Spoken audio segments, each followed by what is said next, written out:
Pourquoi chercher loin ce que l'on a à portée de main? Anecdote pour répondre à cette question-là. Là, on fait des jaloux parce que ceux qui connaissent ce genre de voiture, waouh! Alors, pour répondre à la question, pourquoi chercher loin ce qu'on a tout près, c'est une histoire d'aller chercher la connaissance ou des réponses dans la tête des gens qui sont parfois juste le bureau d'à côté. Et non pas être obligé de passer des heures et des heures au téléphone ou se déplacer pour aller chercher une compétence en formation alors qu'elle est juste à côté de vous. L'anecdote, c'est qu'un collègue de travail est venu me voir et me dit « Thierry, on va fabriquer une grande antenne énorme, mais on a fait une évaluation des portées, des poids, etc. » Voilà, c'est très technique, je ne connais pas tout. Et il me dit « On va mettre un gros pied pour renforcer cette antenne.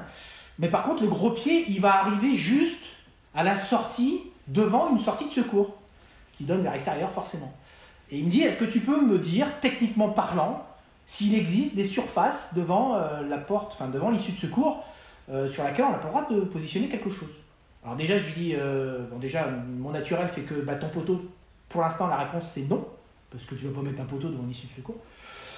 Et je lui dis, mais quand même, dans le doute, je vais quand même t'apporter une réponse. Il me dit oui, parce que c'est le fournisseur qui veut absolument faire ça, et on voudrait quand même lui montrer qu'au niveau des textes, il n'a pas le droit. Bon, c'est un peu bizarre. En tout cas, ce qui me vient tout de suite, c'est de dire... je vais aller vite fait taper sur internet, voir s'il y a une réponse rapide. Bien sûr, il n'y a pas. Mais il faut chercher longtemps. Et comme je suis assez, un peu comme toi, moi j'aime bien aller rapidement quand on pose une question, c'est dans le quart d'heure qui suit les réponses, pas attendre 3 plombes. Eh bien, je suis allé voir une compétence qu'il y a dans cette entreprise ou cette organisation où j'étais, qui est extrêmement pointue sur les normes, les bâtiments, l'infrastructure. Mais quelqu'un qui est capable de vous dire la hauteur de marche en fonction de la largeur de la porte de machin, enfin une bête. Et il en faut. Et il en faut. Et merci à lui d'ailleurs, parce qu'en fait, je suis allé le voir, je lui ai dit voilà le problème que ton voisin de bureau il est passé par moi pour essayer de trouver la solution, en tout cas la réponse, que je n'ai pas. Est-ce que tu l'as? Bah évidemment, suffit de faire ça, ça, ça, ça. Donc il m'a donné les cotes, les normes, les machins. Allez, il a cherché un petit peu, en moins de 5 minutes j'avais la réponse. Je suis retourné voir le gars dans son bureau en lui disant voilà la réponse que tu cherches et maintenant tu vas venir avec moi, je te présente ton collègue de bureau juste à côté, ça fait 10 ans à peu près que tu le côtoies et lui il a ces connaissances là, c'est bizarre que tu le saches pas. Un qui sait vaut mieux que 10 qui cherchent, le tout c'est de savoir à qui on pose la question. Quand même, pas besoin d'aller chercher, là limite il allait contacter un prestataire hyper compétent dans le domaine pour avoir sa réponse alors qu'elle était dans la tête de son collègue. Quand même. Efficience. Quand la compétence est en interne. C'est ça.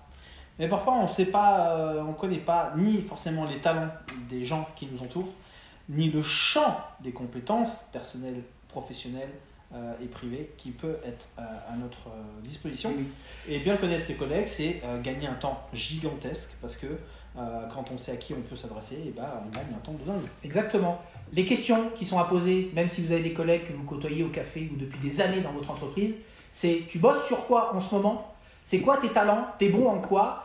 Tu connais quoi? En fait, apprenez à le connaître. Tu vis où? Tu as des activités en dehors? Apprenez un maximum à connaître les personnes pour connaître les connaissances, en tout cas les points d'entrée que vous pourrez avoir avec elles. Vous avez tout ça à disposition sur le site, en particulier dans la partie des blogs.